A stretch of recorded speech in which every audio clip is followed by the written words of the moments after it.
I'm building an oasis and a village in the middle of the desert here in Southern California, and I want you guys to come along with me on this journey. The village will be named Yucayeke Oasis, and Yucayeke stands for a village or common meeting place for the Taino people. My whole mission behind this was to rebuild the native flora, the native fauna in the high mountain desert that I purchased so I can help all of us reconnect and live in harmony. And I've been at this for months now, and the more time goes on, the more I realize how much this is a community project more than anything. And especially today, because we are officially building out our road and our parking lot so that we can host you guys for workshops and camping and so much more. I'm not gonna lie to you, I was extremely nervous. Our first stop of the day was this Home Depot where we rented out this thing called a skid steer, which is gonna help us build the road. The only thing, none of us have ever driven it, and we're gonna learn on the fly today. Here is the drive on the way to the land, and the mountains in the background are so mesmerizing. It's always such a smooth ride getting to it, but as soon as we landed, we got to work. Here is my sister here, giving it a try for the first time, and seeing how easy she was able to learn it, it actually gave me a huge boost of confidence that I'll be able to learn this thing and get it done today. The main thing we were working against was time, because we only had this for about 5 hours, but boy did we go in. In just about 3 hours, I finished almost the entire layout. I didn't really care about the aesthetics or the cosmetic part of the project. I really just wanted the framework done, and as you can see, we did a great job. Not only was I able to finish everything that I had planned, but I also had a beautiful time bonding with my son and getting him to see the type of work that must be put in order to, build out your dreams and build out this type of dream project. Having this thing was like a cheat code. We took advantage and did everything we needed to do, including throwing down some compost everywhere so that we can bring back the life to the soil. Very exciting news. We are almost completely done with our road and our parking lot. And this is extremely important because obviously we want to host people. So I went ahead and grabbed one of these guys and have been on quite an adventure today. I carved out a lot of the road, as you can see right here, and it is going to plan. I can't wait to show you guys what the final result looks like.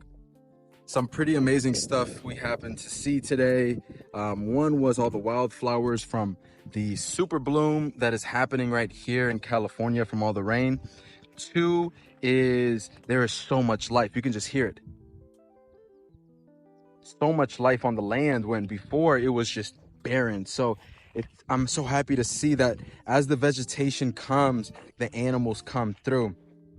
Third, speaking of the animals, we happen to see our first snake on the land, which is extremely exciting. Some people out there who are scaredy cats, they might be kind of fearful, but that is good news. Okay, we want predators. We want just the whole web of life. We want the whole food web. Okay, we want the whole food web out here. And so seeing the smaller animals leading to even bigger animals, which are going to lead to even bigger animals, and that is what we want. That is why we are doing what we are doing. Finally, after a couple weeks, I'm able to water the plants. I haven't been out on the land for a while, and sadly, a couple have died because of the dryness.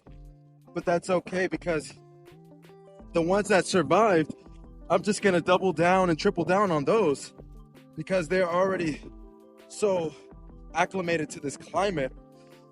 I'm gonna go grab more of them at the nursery and start planting those a lot. Now, we've had a couple surprising survivors.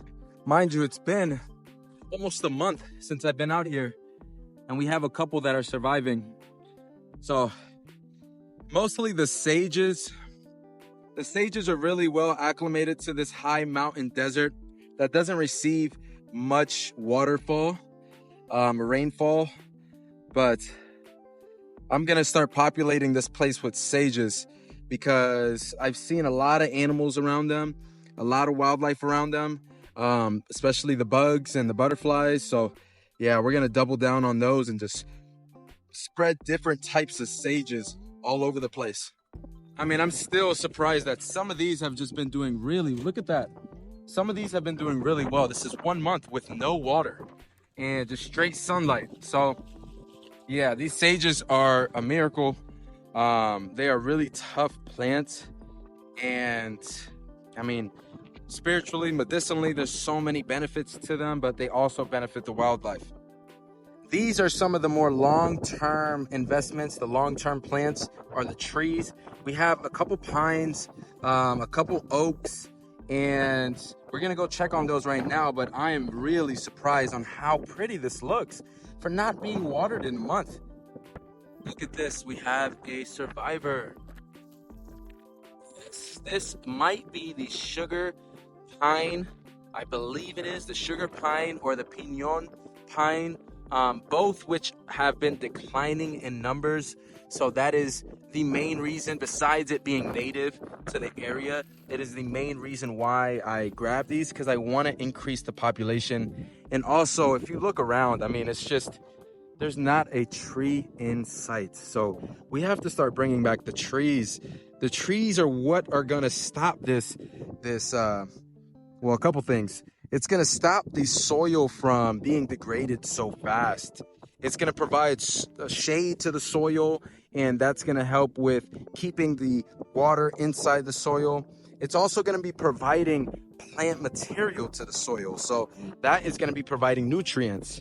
What else? It's going to be providing housing for bugs and birds and all other types of animals, which their droppings and when they die get eaten and stuff like that, that provides more nutrients to the soil. So trees are a huge proponent when it comes to just good soil health.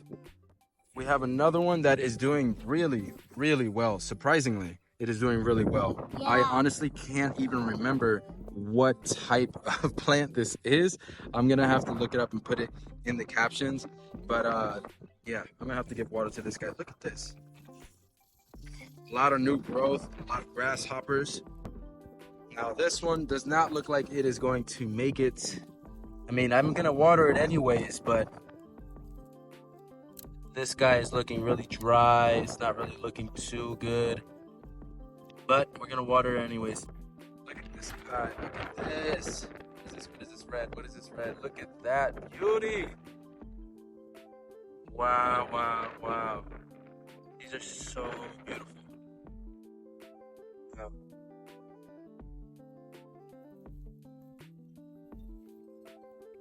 As you look out into the land, we still have so much work needed to rebuild and restore these 3 acres. But I know I'm not doing this work alone. I have the support of all of you guys, my family, my friends. And even though many people aren't going to see this work right away, I have so much support that it just invigorates me to keep going.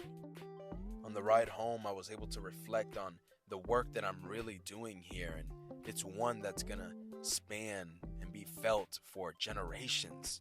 It still feels surreal that I'm living out this dream, and I'm happy you're with me.